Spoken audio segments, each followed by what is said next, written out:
नमस्कार, स्वागत है आप सभी का डीडी न्यूज़ पर। आप देख रहे हैं मिड डे प्राइम। मैं हूं रमा त्यागी। अगले 1 घंटे में हम बात करेंगे देश भर की बड़ी खबरों की, बताएंगे दुनिया भर में कौन कौन सी खबरों पर है सबकी नजर, क्या चल रहा है खेल और अर्थ जगत में, और कुछ झलके फिल्म, कला और संस्कृति के क्षेत्र से भी।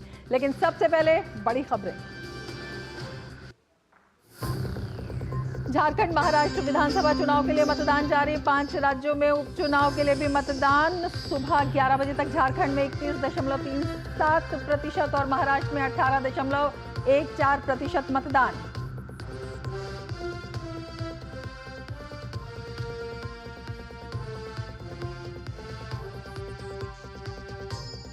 हिमाचल सरकार को एक और झटका। हाईकोर्ट ने घाटे में चल रहे 18 होटलों को बंद करने का दिया आदेश। कल दिल्ली स्थित हिमाचल भवन की कुर्की के भी दिए गए थे आदेश।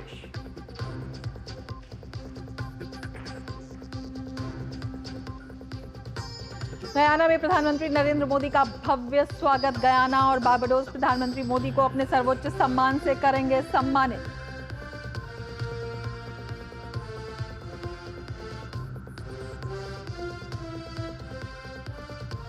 आज से गोवा में 55वां भारतीय अंतर्राष्ट्रीय फिल्म महोत्सव। भारत की सांस्कृतिक और सिनेमाई विरासत का मनाया जाएगा जश्न।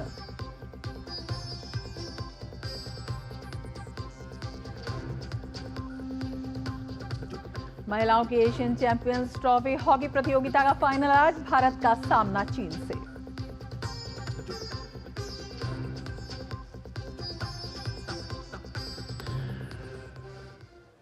और अब समाचार विस्तार से। आज का दिन महाराष्ट्र और झारखंड के लिए बेहद खास है। दोनों राज्यों में मतदान जारी है। झारखंड में सुबह 11 बजे तक 31.37% मतदान हुआ, जबकि महाराष्ट्र में 18.14% मतदाताओं ने मतदान किया। झारखंड के रांची में सुबह 11 बजे तक 34.75%, धनबाद में 28.02%, जामताड़ा में 33.78%, पाकुड़ में 35.15% और बोकारो में 27.72% मतदान हुआ है। वहीं महाराष्ट्र के ठाणे में 16.63%, सिंधुदुर्ग में 20.91%, यवतमाल में 19.38%, पुणे में 15.64%, रत्नागिरी में 22.93%, नागपुर में 18.90%, मुंबई शहर में 15.78%, लातूर में 18.55% और नासिक में 18.71% मतदान दर्ज किया गया है। तो ये सुबह 11 बजे तक के आंकड़े हैं। लोकतंत्र के पर्व में लोगों की शिरकत लगातार हम दिखा रहे हैं।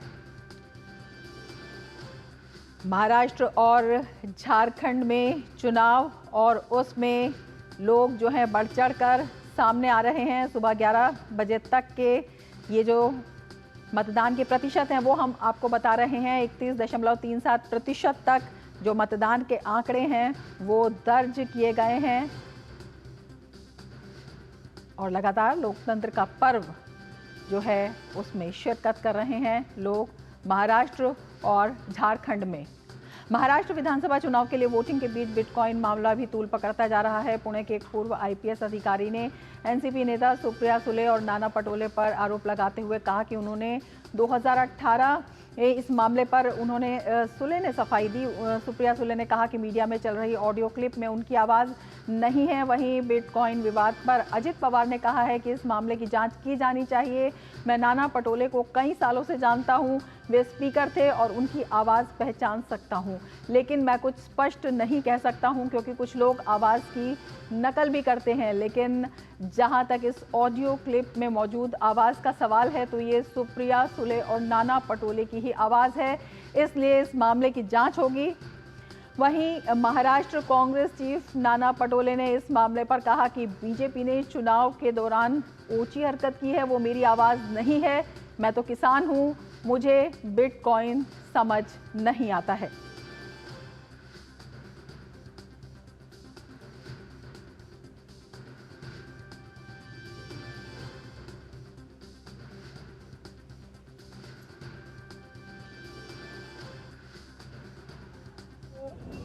सुप्रिया सुले जी पर और नाना पटोले जी पर जो आरोप लगे हैं, जिस प्रकार से पूर्व आईपीएस अधिकारी ने कुछ आरोप लगाए हैं, कुछ क्लिप्स उन्होंने जारी की है, मुझे ऐसा लगता है कि ये बहुत गंभीर इस प्रकार का प्रकरण है और मैं आज इतना ही कहूँगा, इस प्रकरण की सिरे से जांच होनी चाहिए, क्योंकि इस प्रकार के एलिगेशन लगने के बाद वास्तविकता क्या है ये दुनिया के सामने आना बहुत ज़रूरी है। दूसरी तरफ भाजपा नेता संबित पात्रा ने बिटकॉइन के मुद्दे पर सुप्रिया सुले और नाना पटोले पर आरोप लगाते हुए कहा है कि महाराष्ट्र में क्रिप्टो करेंसी को लेकर बहुत बड़ा फ्रॉड हुआ था। MVA महाविकास अघाड़ी के कुछ आगे की पंक्ति के नेता, जिनमें सुप्रिया सुले जी का नाम है, जिनमें कांग्रेस पार्टी के अध्यक्ष नाना पटोले जी का नाम है, उनके द्वारा लगभग 235 करोड़ रुपए के घोटाले, गबन और उस गबन के पैसे का इस चुनाव में खर्चे का पूरा ब्यौरा सामने आता है। जिस प्रकार से हम देख रहे हैं और मैं भी अभी मीडिया में देख रहा था, तो ये कोई 50 करोड़, 100 करोड़, 150 करोड़ का विषय नहीं है। अभी तक जितना खुलासा हुआ है, ऐसा प्रतीत होता है मानो 235 करोड़ के आसपास का विषय है। उधर भाजपा नेता आशीष शेलार ने सुप्रिया सुले और नाना पटोले से स्पष्टीकरण मांगा है। चुनाव आयोग दिखाए, पुलिस दिखाए, क्षितिज ठाकुर दिखाए, उनके कार्यकर्ता दिखाए, सीसीटीवी फुटेज दिखाए, कैमरा में दिखाए, कहाँ है? झूठ का पुलिंदा लंबा नहीं चलता साहब। ना कोई वहाँ पैसा मिला, ना कोई ऑब्जेक्शनेबल चीज़ मिली, ना इतना राशि मिला। जो भी है वो इन्वेस्टिगेशन में सामने है। तो झूठ का पुलिंदा हमला किया गया विनोद तावड़े जी और राजन नाईक पर, हम उसकी निंदा करते हैं।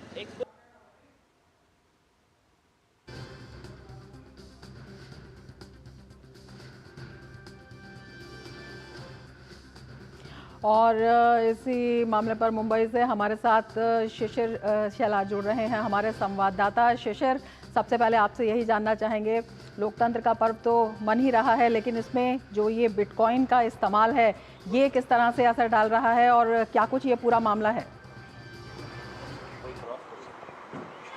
बिल्कुल, देखिए, आज महाराष्ट्र की बात करें तो महाराष्ट्र में आज वोटिंग का दिन है और ऐसे में जब ये बात सामने आई है, बिटकॉइंस का ये जो पूरा मसला है वो सामने आया है, एक महत्वपूर्ण अगर देखा जाए तो आरोप यहाँ पर किया गया, बीजेपी द्वारा ये आरोप किया गया था। हालांकि बीजेपी ने ये कहा है कि जो पूर्व IPS अधिकारी है रविंद्र पाटिल, उन्होंने इसके बारे में जो है पहली बार आवाज़ उठाई थी और उसके बाद जो है हमने देखा कि मीडिया में जो इस वक्त ऑडियो क्लिप सर्कुलेट हो रही है, जिसमें ये कहा जा रहा है कि ऑडियो जो है सुप्रिया सुले और नाना पटोले, जो कि कांग्रेस के नेता है, सुप्रिया सुले NCP की नेता है, उनका ये ऑडियो क्लिप है और जिसमें बिटकॉइंस के इन्वेस्टमेंट के बारे में चर्चा की जा रही है। संबित पात्रा ने ये भी कहा कि तकरीबन 235 करोड़ रुपए का जो ये पूरा जो है क्रिप्टो करेंसी का एक मामला है, जिसमें ये जो पैसे थे वो कहीं ना कहीं इलेक्शन पूरी मशीनरीज के लिए इस्तेमाल किए जा रहे थे, ऐसा आरोप लगाया गया है सुप्रिया सुले और नाना पटोले के ऊपर। हालांकि इस बारे में अब तक जो है कोई पुख्ता जानकारी, मतलब इस बारे में जो है अगर देखा जाए तो जांच किस प्रकार से हो, क्या जांच हो रही है, इस बारे में अब तक पुख्ता जानकारी नहीं मिली। लेकिन जिस प्रकार से ये ऑडियो क्लिप वायरल हो रही है, तो ऐसे में महाविकास आघाड़ी की मुश्किलें यहाँ पर बढ़ती हुई दिखाई दे रही है। इस ऑडियो क्लिप के आने के बाद सुप्रिया सुले ने स्पष्ट रूप से कहा है कि ये ऑडियो क्लिप मेरा नहीं है और इस बारे में जो है वो कोर्ट का दरवाज़ा भी खटखटाएगी। वही नाना पटोले की बात करें तो उन्होंने भी पूरी तरह से इनकार कर दिया है कि ये ऑडियो क्लिप जो है उनका नहीं और इसी किसी भी क्रिप्टो करेंसी इन्वेस्टमेंट में इन्वॉल्व नहीं है। शिशिर, आपसे ये भी जानना चाहेंगे, जिस तरह से बीजेपी ने कई तरह के सवाल उठाए हैं, कई तरह के आरोप भी लगाए हैं, किस तरह से इसमें कांग्रेस गिरती नजर आ रही है? हालांकि ये भी कहा गया है कि ये जो आवाज़ नहीं है, लेकिन जिस तरह से बीजेपी ने उस पर अपना स्पष्टीकरण दिया है, इसमें किस तरह से जो है एक मुश्किल भी खड़ी हो रही है कांग्रेस के लिए? देखिए, मसला ये अगर देखा जाए तो आज का नहीं है। इससे पहले जो पूर्व IPS अधिकारी रविंद्र पाटिल ने ये जो है ये विषय उठाया था, उन्होंने कुछ साल हो गए, जिसमें कहा गया था कि जो क्रिप्टो करेंसी के बारे में जो है वो यहाँ पर जो है इन्वेस्टमेंट चल रहा है। तो ऐसे में दो प्रमुख नाम सामने थे, जिसमें सुप्रिया सुले और नाना पटोले के नाम जो है इसमें शामिल थे। और उसके बाद हालांकि अब ये ऑडियो क्लिप सरफेस हुई है, जिसके अंदर हम देख रहे हैं कि ये 2 ऑडियो जो है इस वक्त हर कोई मीडिया रिपोर्ट्स में हम सुन पा रहे हैं उस ऑडियो को। तो ऐसे में हालांकि बीजेपी ने ये मसला उठाया है कि जिस प्रकार से कैश फॉर वोट का अगर मामला कहे तो इसको कहा जा सकता है कि जिस प्रकार से इस पूरे इलेक्शन को जो है फंड करने के लिए जो पैसा लग रहा है, जो पैसा यूज़ किया जा रहा है, वो क्या इसी बिटकॉइन इन्वेस्टमेंट के ज़रिए यूज़ किया जा रहा है क्या? ये सबसे प्रमुख सवाल जो है बीजेपी ने यहाँ पे उठाया। तो इसलिए कैश फॉर वोट का मामला जो है बीजेपी सामने रखना चाह रही है। और दूसरी बात, जिस प्रकार से ये ऑडियो क्लिप वायरल हुई है तो ऐसे में महाराष्ट्र विकास आघाड़ी इसमें घिरती हुई दिखाई दे रही है। जैसे ये ऑडियो क्लिप सामने आई उसके ऊपर जो है 2 नेता इन्वॉल्व है, उनका एलिजली इन्वॉल्व है, उनका जो है स्पष्टीकरण भी सामने आया है, उन्होंने अपनी बात भी सामने रखी है। लेकिन अब जबकि आगे जाकर इस मसले की अगर छानबीन होती है तो जाहिर सी बात है कोई नया मसला नहीं है। तो ऐसे में इन सभी चीज़ों को एक बार फिर से इन्वेस्टिगेट करने की ज़रूरत होगी और तभी जो है इसके पीछे का क्या सच है वो सामने आ सकेगा। बिल्कुल जांच है, लेकिन जिस तरह से इस पूरे मामले में तमाम बातें निकल कर आई हैं तो चुनाव में बिटकॉइन का इस्तेमाल ये कितना बड़ा जो है भ्रष्टाचार का मामला साबित हो सकता है शिशिर? बिल्कुल, देखिए कैश फॉर वोट जिस प्रकार से हम कहते हैं कि किस प्रकार से जो है इस पूरे इलेक्शन मशीनरीज को फंड किया जाता है पॉलिटिकल पार्टीज़ द्वारा, पॉलिटिकल नेताओं द्वारा। तो ऐसे में ऐसा इस प्रकार से अगर देखा जाए तो एक नई किस्म की हम कहेंगे कि ये ट्रेड एक्टिविटी हो सकती है जिसमें बिटकॉइंस का इस्तेमाल किया गया। बिटकॉइंस में पहले पैसे डाले जाते हैं, इन्वेस्ट किए जाते हैं, फिर वो पैसे जो है इस प्रकार से जो है इलेक्शन रिसोर्सेज के लिए यूज़ किए जाते हैं। तो ये अमूमन एक पूरा आरोप लगाया गया है। लेकिन अब जिस प्रकार से हम कहते हैं डिजिटल मनी जो है वो इसमें इस्तेमाल की गई है, तो नए नए तरीके से जो है पैसे किस प्रकार से इस्तेमाल किए जाए ये भी आरोप है। और ये उसी का उदाहरण है जिस प्रकार से अब डिजिटल करेंसी को जो है इस पूरे प्रक्रिया में यूज़ किया जा रहा है। हमने देखा कि चुनाव आयोग जो है इस पर कड़ी नज़र रखता है। कहीं अगर पैसों का लेन देन होता है, हार्ड कैश का लेन देन होता है या बाकी चीज़ों का लेन देन होता है तो उसमें जो है कड़ी नज़र चुनाव आयोग की रहती है। लेकिन इस प्रकार से नए नए तरीके से जो है माध्यमों के ज़रिए जो है किस प्रकार से पैसों का इस्तेमाल इलेक्शन में किया जाए, ये उसी का एक उदाहरण कह सकते हैं। बिल्कुल, आपसे ये भी जानना चाहेंगे शिशिर कि वहाँ पर जो मतदान है उसकी किस तरह से तस्वीर निकल कर आ रही है? बिल्कुल, देखिए अब तक अगर देखा जाए तो मतदान काफ़ी औसतन रहा है। मैं इस वक्त मुंबई में हूँ। मुंबई के खास तौर पर दक्षिण मुंबई का जो इलाका है यहाँ पर जो महाराष्ट्र के मतदान का जो एवरेज होता है उससे भी कम एवरेज जो है दक्षिण मुंबई का होता है। इस बार भी हमने देखा जब सुबह का वक्त था तकरीबन हमने देखा कि 10 बजे तक जो है 11% मतदान यहाँ पर हो चुका था। तो ऐसे में जो ओवरऑल एवरेज महाराष्ट्र का है उससे इस वक्त जो है मुंबई का एवरेज अगर देखा जाए तो काफ़ी कम है। ऐसे में जो काफ़ी अगर देखा जाए सीनियर सिटीजन्स है वो बड़ी तादाद में यहाँ पे वोटिंग करने आ रहे हैं। हमने कुछ लोगों से यहाँ पे बात भी की और ये जो सीनियर सिटीजन्स है ये भी अपील कर रहे हैं उन सभी युवा मतदाताओं को कि वो भी बड़े तादाद में आकर जो वोटिंग परसेंटेज है वो जो है इस बार बढ़ाए। हालांकि इसके लिए पूरी इंतज़ाम चुनाव आयोग ने भी किए है कि तकरीबन 1 लाख से भी ज़्यादा पोलिंग बूथ इस बार जो है पूरे महाराष्ट्र में अलग अलग जगह पर है। तकरीबन 7 से 8 पोलिंग जो ऑफिशल्स है जिसमें सिक्योरिटी ऑफिसर्स है, फर्स्ट ऑफिसर्स होते हैं अंदर पोलिंग स्टेशन में, वो सब इसमें कार्यरत है। तो ऐसे में एक बड़ी प्रक्रिया जो है चुनाव की प्रक्रिया इस वक्त काम पे लगी और लोगों को किसी भी प्रकार की यहाँ पर जो है दिक्कत ना हो इसीलिए हर पोलिंग स्टेशन पर भी जो है इंतजाम किए गए हैं। जैसे मैंने पहले अभी कह रहा है कि डिजिटल टेक्नोलॉजी का किस प्रकार से उपयोग किया जा रहा है। जो लोग समझना चाहते हैं कि उनका पोलिंग स्टेशन कहाँ पर है, अपने मोबाइल पे ऐप के ज़रिए अपना पोलिंग स्टेशन भी ढूंढ सकते हैं और वहाँ पे जा सकते हैं। तो इस प्रकार से प्रावधान इस बार चुनाव आयोग द्वारा भी किए गए हैं। तो जाहिर सी बात है कि पोलिंग परसेंटेज ज़्यादा से ज़्यादा बढ़ी, ये एक सबसे महत्वपूर्ण बात है। हालांकि अब तक दोपहर का वक्त हो चुका है, आधा दिन बीत चुका है, शाम के महज अभी 4 से 5 घंटे बचे हैं। तो ऐसे में जो इवनिंग में अगर देखा जाए, हालांकि दोपहर के वक्त में वोटर टर्नआउट थोड़ा कम होता है और इवनिंग में मतलब 3 बजे से बाद जो है फिर से एक बार वोटर टर्नआउट का परसेंटेज हम अमूमन देखते हैं कि बढ़ जाता है। तो ऐसे में हम आशा करते हैं कि जो सेकेंड हाफ है उसमें ज़्यादा से ज़्यादा वोटिंग जो है वोटिंग टर्नआउट्स हमें देखने मिलेगा। जी शिशिर, आप नजर बनाए रखें। फिलहाल शुक्रिया पूरी जानकारी के लिए। और झारखंड में भी मतदान चल रहा है। इस बीच बीजेपी अध्यक्ष बाबूलाल मरांडी से बात की हमारे संवाददाता अजीत द्विवेदी ने। बाबूलाल मरांडी ने अभी भी वोट दिया है। सर, क्या लग रहा है आपको, क्या होने वाला है? दूसरे चरण का मतदान चल रहा है। देखिए, द्वितीय चरण का जो मतदान है, सभी जगहों से जो प्राप्त सूचनाएं जो मिल रही है, मैं कह सकता हूं हेमंत सोरेन की सरकार जा रही है और बीजेपी के नेतृत्व में एनडीए गठबंधन की सरकार आ रही है। आपको मुद्दे लेकर आप गए जनता के पास, जनता मुद्दों को समझ पाई, उस मुद्दों को लेकर वोट दे रही है? नहीं, मुद्दा तो जनता की थी जी। हमने उन मुद्दों को सिर्फ स्वर दिया है। जनता को ऐसा नहीं लगे कि भाई हम जिन समस्याओं से ग्रस्त हैं और उस पर कोई बोल नहीं रहे हैं, तो हमने उन समस्याओं को ही उनके साथ आवाज़ मिला करके हमने कहा कि आपके साथ हम खड़े हैं। आपकी जो तकलीफ़ है, आपने जो 5 वर्षों तक जो कष्ट सहा है हेमंत सोरेन के नेतृत्व में, उस तकलीफ को हम लोग दूर करेंगे। अगर सरकार में बदलाव हो सकते हैं, क्या लगता है आपको?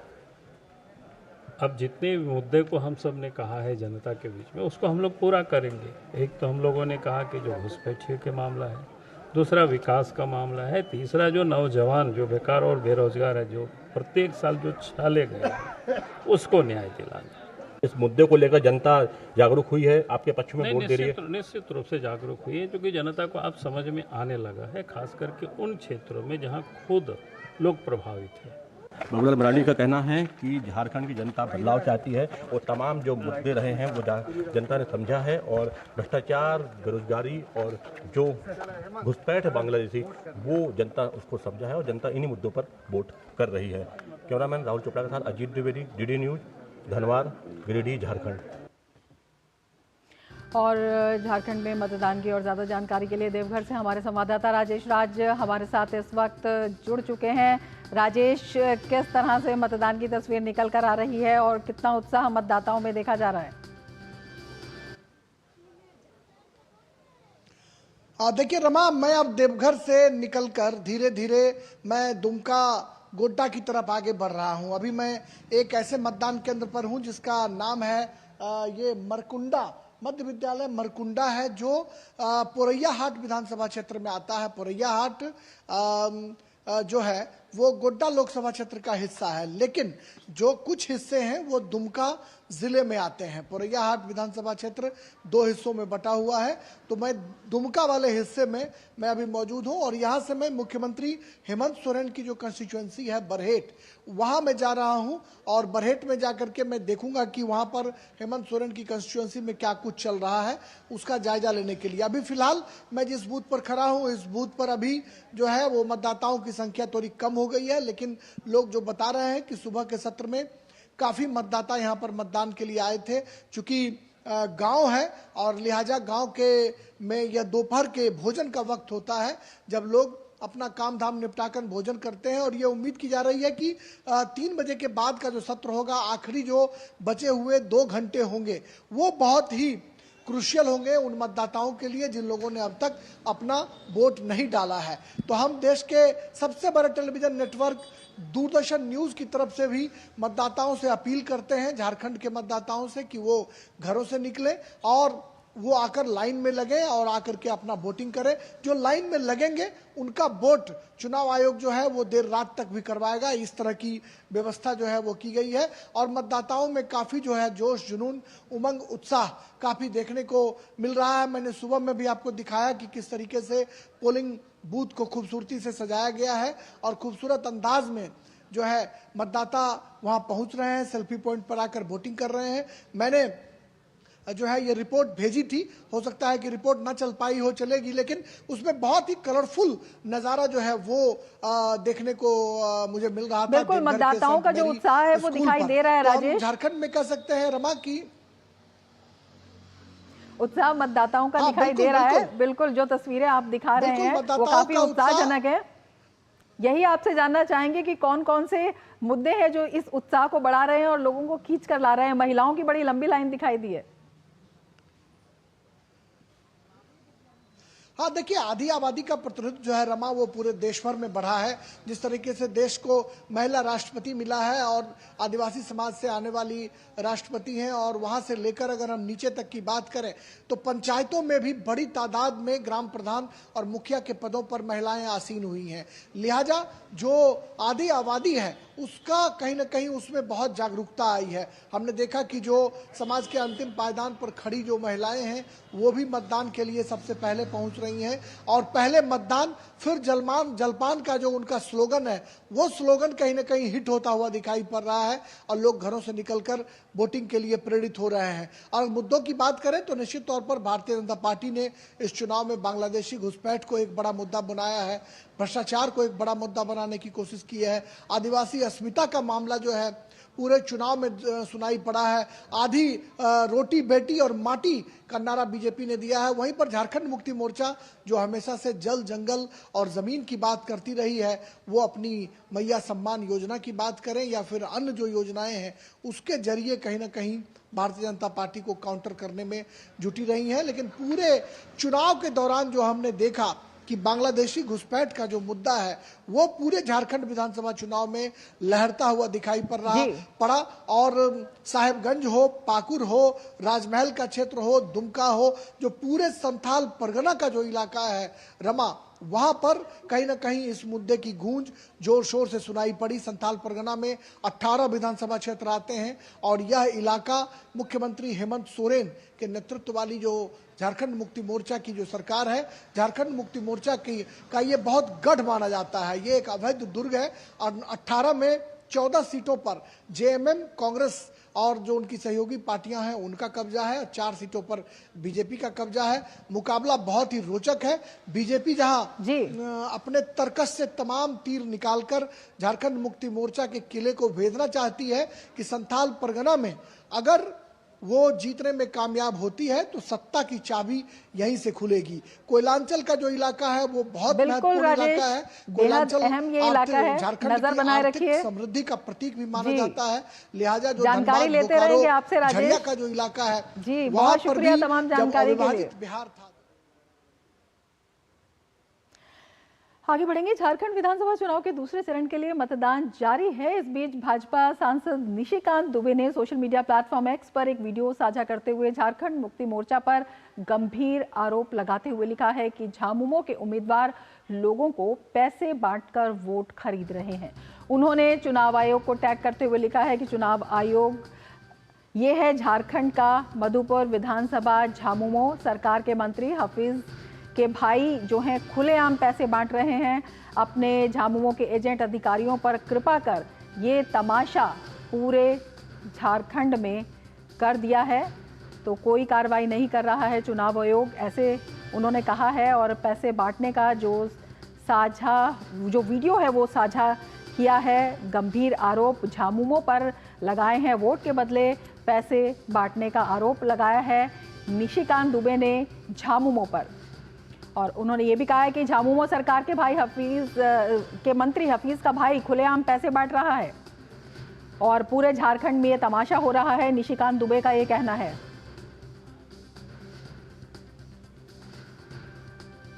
और झारखंड विधानसभा चुनाव के लिए मतदान के साथ साथ सियासी तनाव भी बढ़ता जा रहा है। इस बीच झारखंड के गोड्डा से भाजपा सांसद निशिकांत दुबे की ओर से सोशल मीडिया प्लेटफॉर्म एक्स पर दुमका जिले का वीडियो साझा किया गया है। इस वीडियो को लेकर उन्होंने चुनाव आयोग को टैग कर लिखा कि आपने जिले के अधिकारियों को नहीं बदलकर झारखंड के चुनाव को पैसे का एक अड्डा बना दिया है। सभी जिलों में पुलिस प्रशासन झामुमो और कांग्रेस के कार्यकर्ताओं की तरह पैसे बांट रहे हैं या बंटवा रहे हैं। भाजपा सांसद निशिकांत दुबे ने चुनाव आयोग से इस पर सख्त कार्रवाई करने की अपील भी की। झारखंड में देवघर के मधुपुर विधानसभा क्षेत्र के एक मतदान केंद्र पर एक पीठासीन अधिकारी के पक्षपात किए जाने का मामला उभर कर सामने आया है, जिसकी गिरफ्तारी भी हो गई है। गोड्डा के सांसद निशिकांत दुबे ने डीडी न्यूज के साथ एक्सक्लूसिव बातचीत में कहा कि झारखंड में धन बल के सहारे झारखंड मुक्ति मोर्चा सत्ता में वापस आना चाहती है। गोड्डा के सांसद निशिकांत दुबे जो झारखंड के बीजेपी के कद्दावर नेता भी हैं, वो अभी हमारे साथ बातचीत के लिए मौजूद हैं। बीएड कॉलेज देवघर में वोटिंग कर परिवार के साथ वो बाहर निकले हैं, अभी हमारे साथ बातचीत कर रहे हैं। निशिकांत जी, सबसे पहले तो आपने मताधिकार का प्रयोग किया अपने परिवार के साथ, क्या संदेश देना चाहेंगे? सबों को यही होगा कि आप सभी घर से बाहर निकलिए। मतदान आपका अधिकार है और ये 5 मिनट की जो आपकी मेहनत है ये पूरे 5 साल तक आपको सुरक्षित रखती है। इसीलिए आपको जिसको भी वोट देना है आप घर से बाहर निकलिए और भारी संख्या में आप मतदान करिए। सबसे पहले मेरा आग्रह सभी लोगों से मतदान करने का ही होगा। एक आपने ट्वीट किया कि धनबल का जो है वो प्रयोग झारखंड में बखूबी किया जा रहा है, उस धनबल के प्रयोग पर क्या प्रतिक्रिया है आपकी? ये प्रतिक्रिया ये है कि सभी जगह ग्रामीणों ने खदेड़ा है। दीपिका पांडे ने महगामा में, संजय यादव ने गोड्डा में, प्रदीप यादव ने पोड़ैया हाट में, बादल पत्रलेख ने जरमुंडी में, हफीजुल अंसारी ने मधुपुर में और जामा में जो है लुइस मरांडी जी ने, बसंत सोरेन ने दुमका में, ये सभी जगह जो है पूरा धनबल चल रहा है, पैसे बांटे जा रहे हैं और प्रत्येक गांव में लड़ाई चल रही है। मैं सुबह 4 बजे सोया हूं क्योंकि हमारे जिलाध्यक्ष जो हैं गोड्डा के, उनके ऊपर भी मारपीट हुआ, उन्होंने एक FIR किया हुआ है, रात में 2 बजे FIR दर्ज हुआ है।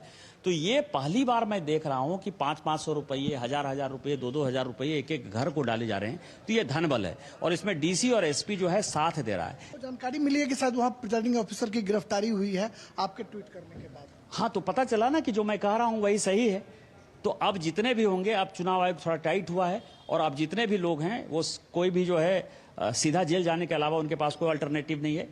गोड्डा के सांसद निशिकांत दुबे कह रहे हैं कि ये ग्रेटर बांग्लादेश बनाने की तैयारी चल रही है और जिस तरीके से आदिवासियों की आबादी घट रही है और मुसलमानों की आबादी बढ़ रही है, इससे झारखंड में ग्रेटर बांग्लादेश बनने की आशंका जताई जा सकती है। कैमरामैन संदीप के साथ देवघर से मैं राजेश राज, DD न्यूज के लिए। आज देश के 2 राज्यों में विधानसभा चुनाव के साथ ही उपचुनाव के लिए भी वोट डाले जा रहे हैं। 5 राज्यों की 15 विधानसभा और 1 लोकसभा सीट के लिए मतदाता अपने नेता को चुनेंगे। 4 राज्यों उत्तर प्रदेश, पंजाब, केरल और उत्तराखंड की 15 विधानसभा सीटों पर आज उपचुनाव हो रहा है। हालांकि उपचुनाव के नतीजों का संबंधित विधानसभाओं पर कोई सीधा असर नहीं पड़ेगा। वहीं महाराष्ट्र की नांदेड़ लोकसभा सीट पर भी उपचुनाव हो रहा है। उत्तर प्रदेश में कटेहरी, करहल, मीरापुर, गाजियाबाद, मझावा, सीसमऊ, खैर, फूलपुर और कुंदरकी में मतदान हो रहा है। इन सीटों पर 90 उम्मीदवार मैदान में हैं, जिनमें सबसे ज़्यादा गाजियाबाद में 14 उम्मीदवार हैं। पंजाब में 4 विधानसभा सीटों गिदबाड़ा, डेरा बाबा नानक, चब्बेवाल और बरनाला पर भी उपचुनाव हो रहे हैं। इन सीटों का प्रतिनिधित्व करने वाले विधायक लोकसभा के लिए चुने गए, जिसके बाद इन सीटों पर उपचुनाव हो रहा है। केरल की पलक्कड़ सीट और उत्तराखंड की केदारनाथ सीट पर भी मतदान हो रहा है।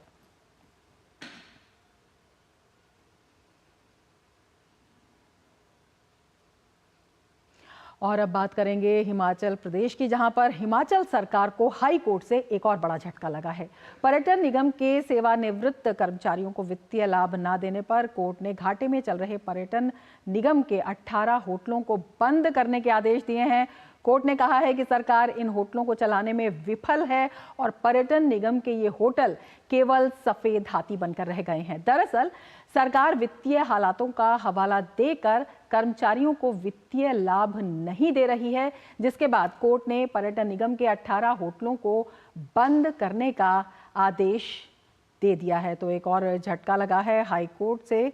और इसके साथ ही जिस तरह से कल भी जो है कोर्ट ने हिमाचल सरकार को झटका दिया था, जब मंडी हाउस स्थित हिमाचल भवन को कुर्क करने के आदेश दे दिए गए थे, और अब जो है ये एक और बड़ा झटका कोर्ट की तरफ से, तो बड़े सवाल उठाता है कि किस तरह के हालात जो हैं हिमाचल प्रदेश में चल रहे हैं और आखिर क्यों इस तरह के जो हालात हैं वो लगातार वहां पर जारी है। बड़ा सवाल जो है हिमाचल सरकार पर ये खड़ा होता है।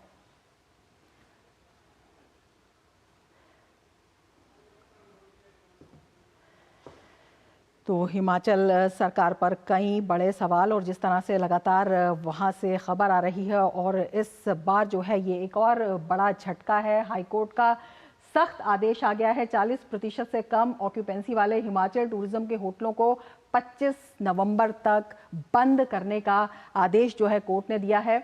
और ऐसे घाटे में चल रहे जो होटल हैं उनकी संख्या 18 है। तो कोर्ट का ये आदेश कई मामलों में बड़ा सख्त माना जा रहा है। आदेशों की अनुपालना रिपोर्ट प्रबंध निदेशक 3 दिसंबर को कोर्ट में पेश करे, कोर्ट का ये भी कहना है। तो 3 दिसंबर की डेडलाइन भी दी है, और ये भी कहा गया है कि बार बार आगाह करने पर भी सेवानिवृत्त जो पेंशनर है उन्हें ग्रेजुटी, लिव इन कैशमेंट, कम्यूटेशन और अन्य वित्तीय लाभ जो हैं नहीं दिए गए हैं। तो ये भी जो है मेंशन किया गया है और ये बड़े सवाल उठाता है। हाईकोर्ट ने प्रदेश के 56 होटलों का ब्यौरा जो है हाईकोर्ट में जो प्रदेश सरकार है उन्होंने दिया है, जिनकी वित्तीय स्थिति जो है ठीक नहीं है। निगम के 18 होटल हैं, लेकिन उन्होंने 56 होटलों का ब्यौरा दिया है और अदालत ने निगम को सेवानिवृत्त कर्मचारियों, चतुर्थ श्रेणी और मृतक कर्मचारियों की सूची और अगली सुनवाई तक पेश करने के लिए भी कहा है। तो कोर्ट जो है बड़ा सख्त दिखाई दे रहा है, क्योंकि इन लोगों को जो लाभ मिलना चाहिए था वो नहीं मिला है। तो इनकी सूची देने के लिए कहा है, जिससे कि इनका जो वित्तीय लाभ है उनको दिया जा सके। हाईकोर्ट ने 17 सितंबर के आदेशों में पर्यटन निगम को घाटे से उबरने के लिए कुछ सख्त नियम बनाने के लिए कहा भी था, क्योंकि इससे पहले 17 सितंबर को जो हाईकोर्ट ने आदेश दिए थे, निर्देश दिए थे, उनका भी पालन नहीं हुआ है। और क्या कुछ हाईकोर्ट ने कहा था वो भी बताना इस संदर्भ में बेहद अहम होगा, क्योंकि हाईकोर्ट ने 17 सितंबर के आदेशों में साफ तौर पर कहा था कि पूरे प्रदेश में अपने होटलों को चलाने की जो स्थिति नहीं है तो निगम इनको पार्टनरशिप या लीज पर चलाए। इन आदेशों में कहा गया था या तो पार्टनरशिप में चला सकते हैं या लीज पर चला सकते हैं, और जिससे कि पर्यटन बढ़ने के साथ साथ निगम की आय भी बढ़ती। इससे पहले दिल्ली में बने हिमाचल भवन को कुर्क करने का आदेश भी जारी हो चुका है और उसके बाद ये जो झटका है इसे बड़ा झटका माना जा रहा है। अगर हम कुर्क हिमाचल भवन की कुर्की की बात करते हैं तो वहाँ पर सरकार पर एक हाइड्रो पावर कंपनी का 150 करोड़ रुपए का बकाया है और इसे लेकर ये जो आदेश हैं कोर्ट के जारी किए गए हैं। हाईकोर्ट के जस्टिस अजय मोहन गोयल की बेंच ने आदेश दिया है कि कंपनी दिल्ली में बने हिमाचल भवन की नीलामी भी कर सकती है। तो ये अपने आप में बड़ी सख्ती जो है वो हाईकोर्ट की दिखाता है ये दोनों आदेशों में, और लगातार जिस तरह की वहाँ की वित्तीय स्थिति है और आर्थिक बदहाली की जो स्थिति लगातार वहाँ से आ रही है आंकड़ों के रूप में, वो अपने आप में कई बड़े सवाल खड़े कर रही है। और इसी पर हम बात करेंगे। हमारे संवाददाता शिमला से धर्मप्रकाश हमारे साथ जुड़े हुए हैं और हमारे साथ खास मेहमान भी रामकृपाल सिंह जुड़े हुए हैं, वरिष्ठ पत्रकार। धर्मप्रकाश, आपके पास आना चाहेंगे और आपसे ये जानना चाहेंगे कि ये जिस तरह से लगातार झटके मिल रहे हैं हिमाचल सरकार को, कितना बड़ा सवाल वहाँ की रीति पर, नीति पर और नियमावली पर, क्योंकि कोर्ट ने जिस तरह के आदेश दिए थे 17 सितंबर को स्पष्ट रूप से कहा है कि उनकी भी अनुपालना नहीं हुई।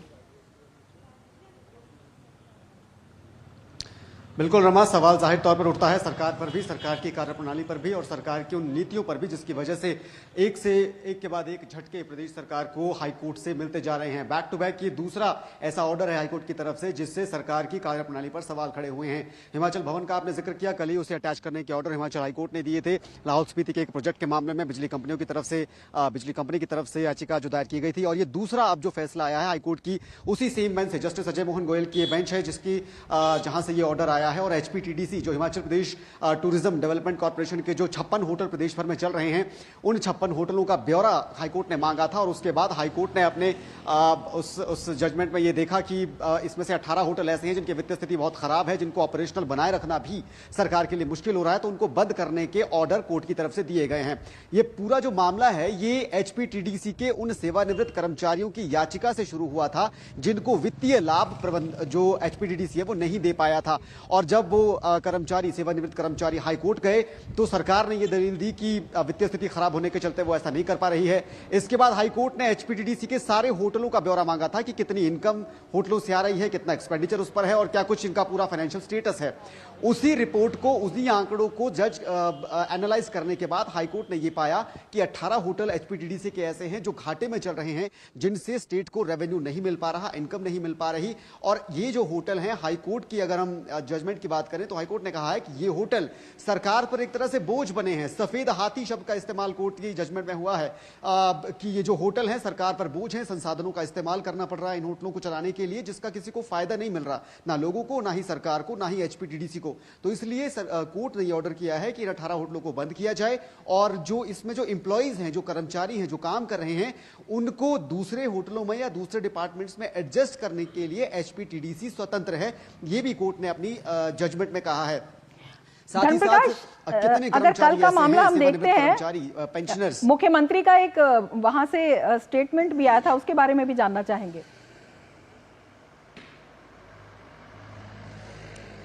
बिल्कुल, कल का हिमाचल भवन का अगर आप जिक्र करेंगे, मंडी हाउस दिल्ली वाला, तो उसको लेकर भी जजमेंट कोर्ट की तरफ से आया था। उस जजमेंट में जो सैली हाइड्रो पावर लिमिटेड नाम की एक कंपनी है जिसको लाहौल स्पीति में एक बिजली प्रोजेक्ट आवंटित किया गया था सरकार की तरफ से, उसमें कॉन्ट्रैक्ट हुआ था कंपनी और सरकार के बीच, जिसमें सरकार को पूरा इंफ्रास्ट्रक्चर मुहैया कराना था कंपनी के लिए और कंपनी उस प्रोजेक्ट को ऑपरेशनल बनाती। लेकिन उसमें भी सरकार वो तमाम सुविधाएं, तमाम इंफ्रास्ट्रक्चर प्रोवाइड कराने में नाकाम रही। और मैं जानना चाह रही थी हिमाचल के मुख्यमंत्री की टिप्पणी आपसे। हमारे साथ वरिष्ठ मेहमान भी जुड़े हुए हैं। धर्मप्रकाश, आएंगे आपके पास। रामकृपाल सिंह जी, जिस तरह से हिमाचल की जो सरकार है वहां से लगातार पहले आंकड़े भी आ रहे थे कि लगातार जो कर्ज का बोझ है वो बढ़ता जा रहा है और अब जो है हाईकोर्ट की तरफ से लगातार ये 2 झटके बैक टू बैक लगे हैं, किस तरह से देखते हैं पूरे मामले को, किस तरह से देखते हैं वहां पर सरकार की स्थिति को? देखिए, अब तो अदालत ने, अभी तो हिमाचल भवन बेचने की ही बात चल रही थी, आज का जो ये 56 होटलों का जो सारा तथ्य सामने आ रहा है, ये खुद ही बयान कर रहा है। एक सरकार जो ये नारा लगा के आई थी कि हम ओल्ड पेंशन स्कीम को रिवाइव करेंगे, वो सरकार की ये स्थिति है कि वो अपने सरकारी कर्मचारियों का अभी तक उसकी जो पेंशन और ग्रेच्युटी है वही भुगतान नहीं कर पाई। ये तो कच्चा चिट्ठा कोर्ट के माध्यम से खुल गया इस सरकार का। और देखिए, अभी जो बात हो रही थी जिसको हिमाचल भवन को नीलाम करने की जो थी, उस पे सुक्खू जी ने जो कहा है कुछ ऐसे फैसले आ जाते हैं, हमने अभी पढ़ा नहीं है, देखेंगे, इस तरह की बात करके टाल गए। हकीकत ये है कि 2009 में इस कंपनी से जब वीरभद्र जी की सरकार थी तब एक कॉन्ट्रैक्ट हुआ था, एग्रीमेंट हुआ था कि लाहौल स्पीति में वो कंपनी अपना एक प्रोजेक्ट लगाएगी। उसमें यह था कि उसके लिए राज्य सरकार एक सड़क बना करके देगी तो ताकि वहां तक जो भी है वो सुविधा मिल जाए, वहां तक जा सके।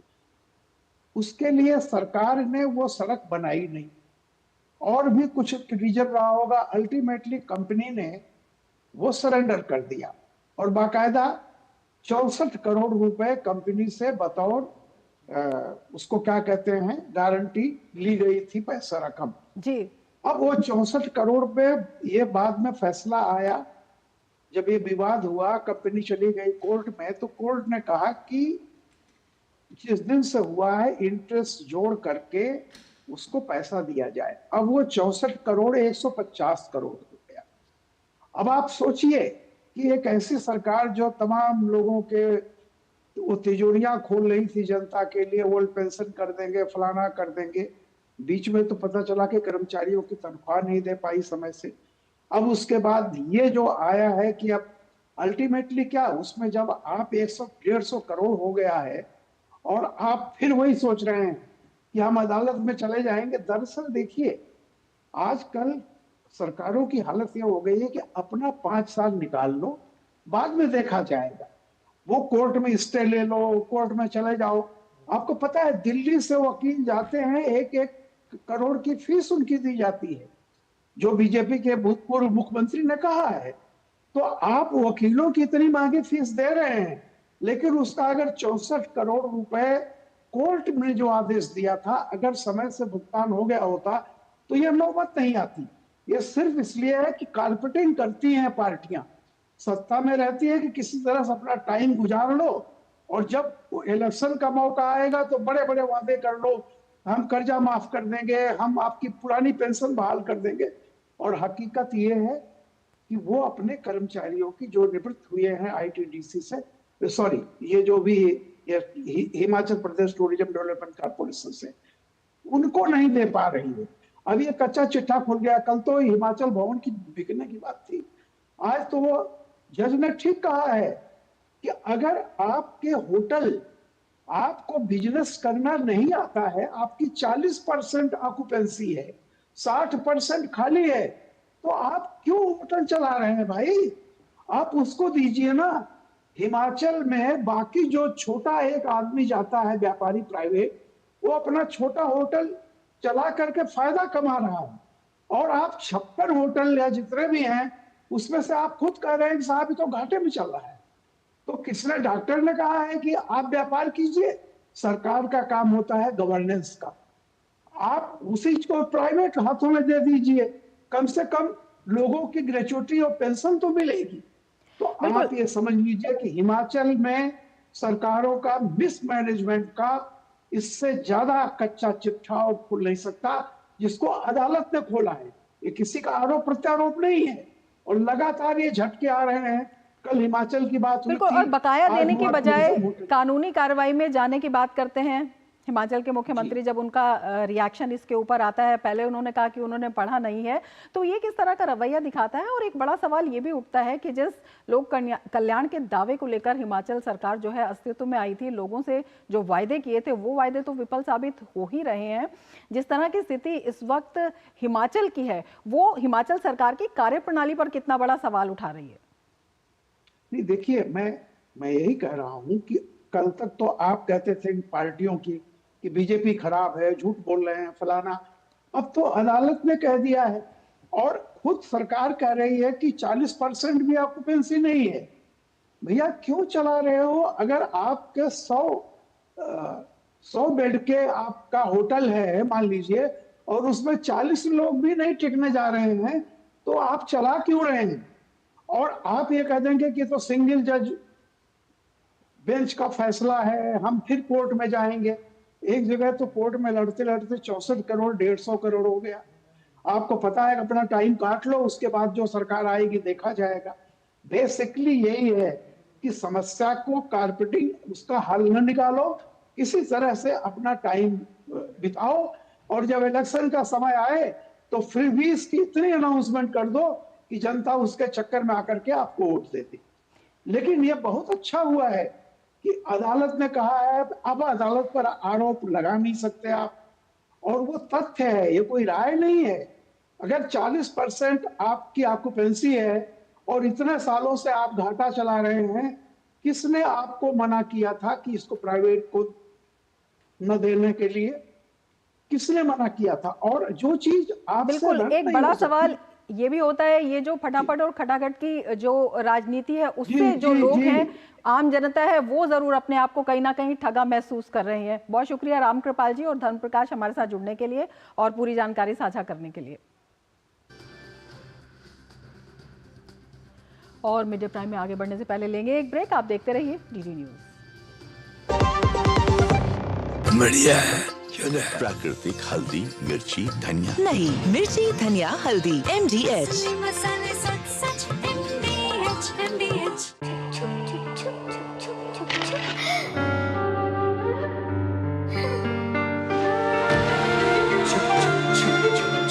आ जाओ। Yes papa. जिंदगी किसी के लिए नहीं रुकती, हम भी आपको कहां रुकने देंगे। जिंदगी के हर मोड़ पर LIC है तो इंश्योर्ड है। LIC, हर पल आपके साथ। अरे रे, सावधानी हटी तो जेब कट। मेरी ईमेल आईडी और मोबाइल नंबर है बैंक में रजिस्टर्ड। तो डिजिटल पेमेंट में धोखा हुआ कभी तो अलर्ट्स मिलेंगे तभी के तभी। पर पैसे तो गए। नहीं, पैसे नहीं गए। नहीं जो की लापरवाही तो नहीं करनी पड़ेगी भरपाई। और सुनिए, समय से जो की शिकायत मिलेंगे आपको रिफंड सही सलामत। अब यह कहता है कि जानकार बनिए, सतर्क रहिए। मुथूट फाइनेंस गोल्ड ओवरड्राफ्ट, अपने सोने को हमारे सुरक्षित लॉकर्स में डिपॉजिट कीजिए। उस सोने पर 24/7 क्रेडिट लाइन लीजिए, और फिर पैसे एक बार लीजिए या बार बार, आपके हाथ में। कम या ज्यादा, घर में या ब्रांच में, आपके हाथ में। ब्याज सिर्फ उतने ही दिन का भरिए जितने दिन पैसे इस्तेमाल कीजिए। Muthoot finance gold overdraft. Gold loan कमाल, बाकी लोन बेमिसाल। MDH का किचन किंग किचन में हो तो हम सब कुछ बना सकते हैं। बैंगन का भरता, आलू गोभी, भिंडी मसाला और भी बहुत कुछ। MDH। ब्रेक के बाद फिर से आपका स्वागत है। गयाना और बारबाडोस प्रधानमंत्री मोदी को अपने सर्वोच्च सम्मान से सम्मानित करेंगे। आपको बता दें कि डोमिनिका ने भी कुछ दिन पहले प्रधानमंत्री मोदी के लिए अपने सर्वोच्च सम्मान देने की घोषणा की थी। गयाना पीएम मोदी को अपना सर्वोच्च राष्ट्रीय सम्मान द ऑर्डर ऑफ एक्सीलेंस प्रदान करेगा। वहीं बारबाडोस की ओर से पीएम मोदी को प्रतिष्ठित मानद ऑर्डर ऑफ फ्रीडम से सम्मानित किया जाएगा। तो गयाना और बारबाडोस करेंगे पीएम मोदी को सम्मानित। प्रधानमंत्री नरेंद्र मोदी ब्राजील की सफल यात्रा के बाद गयाना पहुंचे। जॉर्ज टाउन पहुंचने पर प्रधानमंत्री मोदी का राष्ट्रपति डॉक्टर मोहम्मद इरफान अली ने स्वागत किया। एयरपोर्ट पर राष्ट्रपति के साथ दर्जन भर कैबिनेट मंत्री मौजूद रहे। प्रधानमंत्री मोदी को एयरपोर्ट पर गार्ड ऑफ ऑनर दिया गया।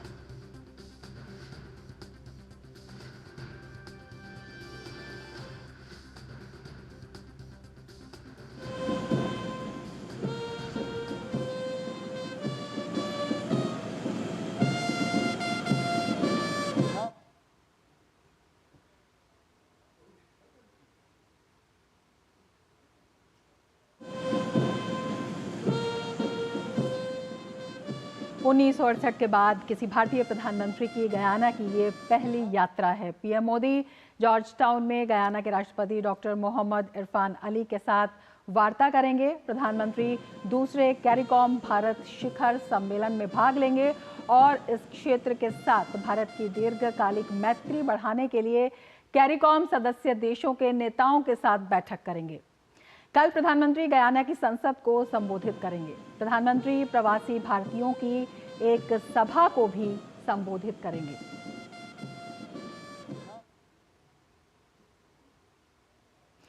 प्रधानमंत्री नरेंद्र मोदी गयाना के दौरे पर जॉर्ज टाउन पहुंचे। जॉर्ज टाउन में होटल पहुंचने पर पीएम मोदी का गयाना के राष्ट्रपति डॉक्टर मोहम्मद इरफान अली ने स्वागत किया। इस मौके पर कनाडा के प्रधानमंत्री और बारबाडोस के प्रधानमंत्री के अलावा गयाना के 4 मंत्री भी मौजूद रहे। इस मौके पर भारतीय समुदाय ने सांस्कृतिक प्रस्तुति भी दी।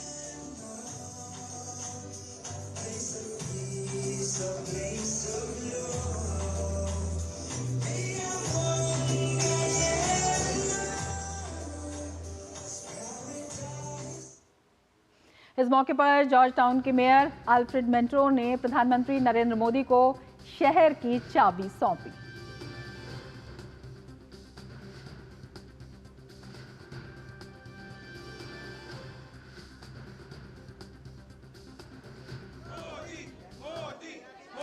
प्रधानमंत्री मोदी ने होटल में भारतीय समुदाय से मुलाकात की। इस दौरान भारतीय समुदाय काफी उत्साहित नजर आया।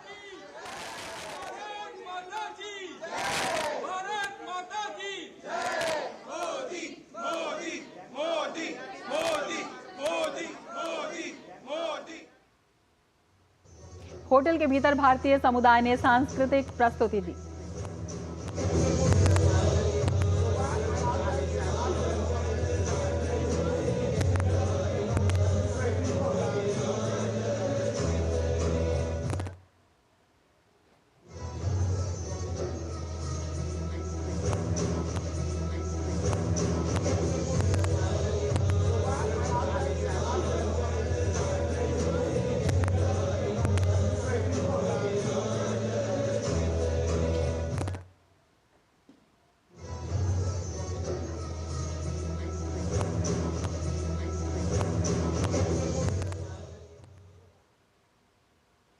आगे बढ़ते हैं। 2020 में शुरू की गई उत्पादन से जुड़ी पीएलआई योजनाएं अब गेम चेंजर बन गई हैं। इस योजना से हजारों करोड़ों का निवेश संभव होने के साथ साथ लाखों नौकरियां भी पैदा हुई हैं। इस योजना का उद्देश्य घरेलू विनिर्माण और विशिष्ट क्षेत्रों को बढ़ावा देना है। अब तक 14 क्षेत्रों में 1,46,000 करोड़ रुपए का निवेश हुआ है। इससे 12.5 लाख करोड़ रुपए का उत्पादन और 10 लाख नौकरियों का सृजन हुआ है।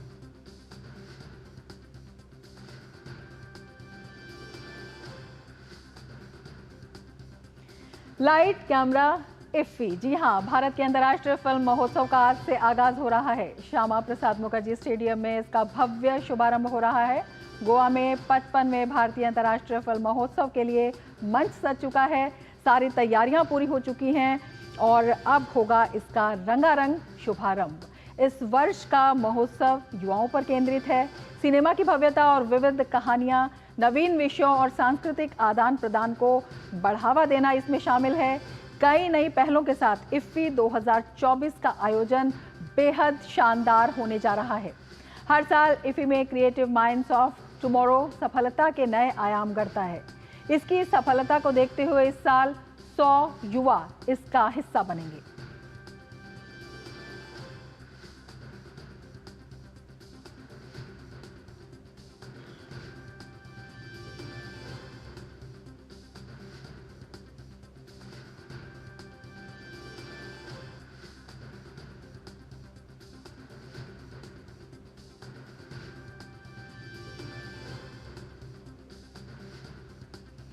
और अब गोवा से हमारे संवाददाता जया सिन्हा हमारे साथ जुड़ी हुई हैं और ज़्यादा जानकारी के साथ जया आपसे जानना चाहेंगे इस बार क्या कुछ फोकस रहने वाला है और किस तरह की भव्य तैयारियां।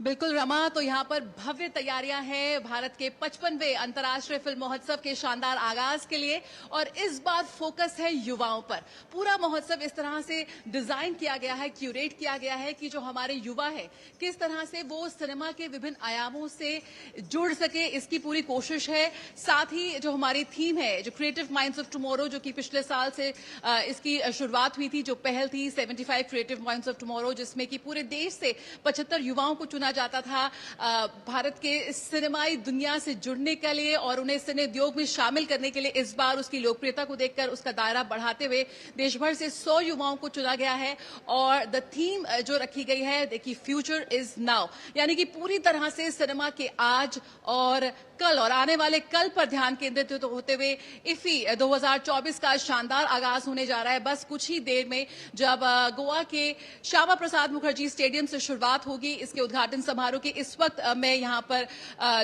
जो पणजी है उसके आइनॉक्स में यहाँ पर खड़ी हूँ। जो इफी का उत्सव है उसकी शुरुआत होने जा रही है।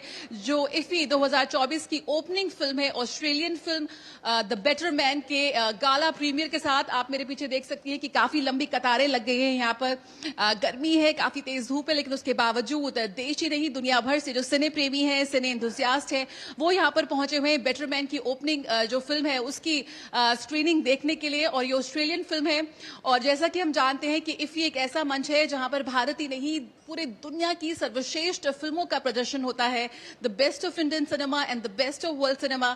उसी के तहत ऑस्ट्रेलिया इस बार फोकस देश है, यूके पार्टनर देश के रूप में शिरकत कर रहा है और इफी 2024 की जो शुरुआत है वो ऑस्ट्रेलियन फिल्म बेटर मैन के साथ हो रही है। साथ ही आज जब उद्घाटन समारोह हो रहा है तो वो एक बहुत ही शानदार समारोह होने जा रहा है। इसमें भारतीय सिनेमा के जो हमारे जो वेटरन्स रहे हैं, जो लेजेंडरी रहे हैं, उनके पर को भी ट्रिब्यूट दी जाएगी। जो हमारे उनकी सेंचुरी ट्रिब्यूट दी जा रही है। हमारे जो 4 लेजेंडरी स्टार्स रहे हैं, राज कपूर इस समय तपन सिन्हा, और साथ ही आज एक बहुत ही शानदार पल वो होगा जब भारत का अपना OTT प्लेटफॉर्म वेव्स की शुरुआत होगी। ये प्रसार भारती का एक OTT प्लेटफॉर्म है जिसे लॉन्च किया जाएगा।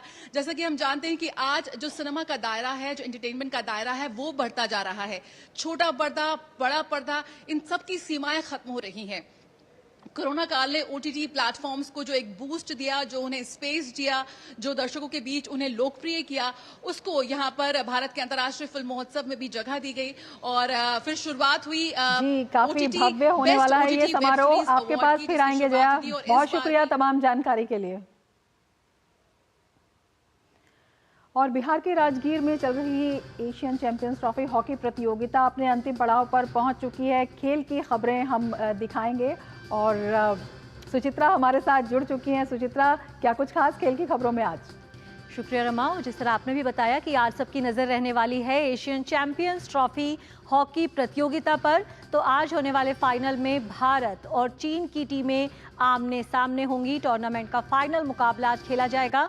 भारतीय महिला हॉकी टीम ने मंगलवार को खेले गए सेमीफाइनल में जापान को हराकर फाइनल में प्रवेश किया था। वहीं चीन ने मलेशिया को हराकर खिताबी मैच में जगह बनाई है।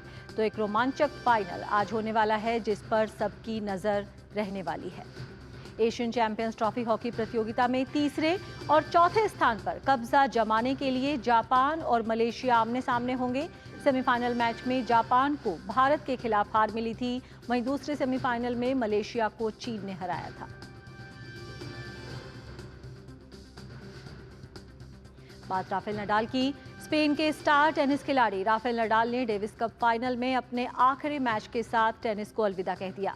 राफेल नडाल अपने आखिरी मैच में मैदान पर उतरे तो उनके फैंस ने जोरदार तरीके से उनका स्वागत किया। हालांकि 22 बार के grand slam champion Rafael Nadal को अपने आखिरी मैच में हार का मुंह देखना पड़ा। नडाल ने डेविस कप फाइनल में स्पेन की ओर से पहला सिंगल्स मैच खेला, जिसमें उन्हें 80वीं रैंकिंग वाले बोटिक वान डी के हाथों शिकस्त मिली। ये पहली बार है जब नडाल को डेविस कप के किसी मैच में हार का मुंह देखना पड़ा। इस हार के साथ ही नडाल ने टेनिस को अलविदा कह दिया। नडाल ने पिछले महीने अक्टूबर में टेनिस से संन्यास का ऐलान कर दिया था। बात करते हैं फुटबॉल की। अर्जेंटीना ने फुटबॉल विश्व कप क्वालिफायर्स में पेरू को 1-0 से मात दी। अर्जेंटीना के लिए एकमात्र गोल लोतारो मार्टिनेज ने किया। इस गोल के साथ ही मार्टिनेज अर्जेंटीना के लिए गोल करने के मामले में डिएगो मैराडोना की बराबरी पर आ गए। मार्टिनेज का ये अर्जेंटीना के लिए 70वें मैच में 32वां गोल रहा। अर्जेंटीना के लिए सबसे ज्यादा 112 गोल मेसी ने किए हैं। ये भी बता दें कि पीवी सिंधु ने चाइना मास्टर्स के राउंड ऑफ 16 में जगह बना ली है। तो खेल की खबरों में फिलहाल इतना ही। वापस चलते हैं रमा के पास।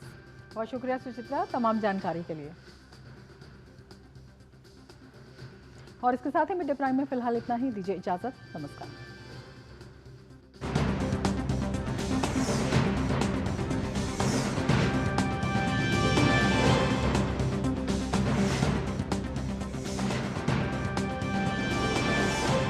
मिड डे प्राइम के प्रायोजक थे बढ़िया है, शुद्ध है, MDH मिर्ची धनिया हल्दी, असली मसाले सच सच, MDH।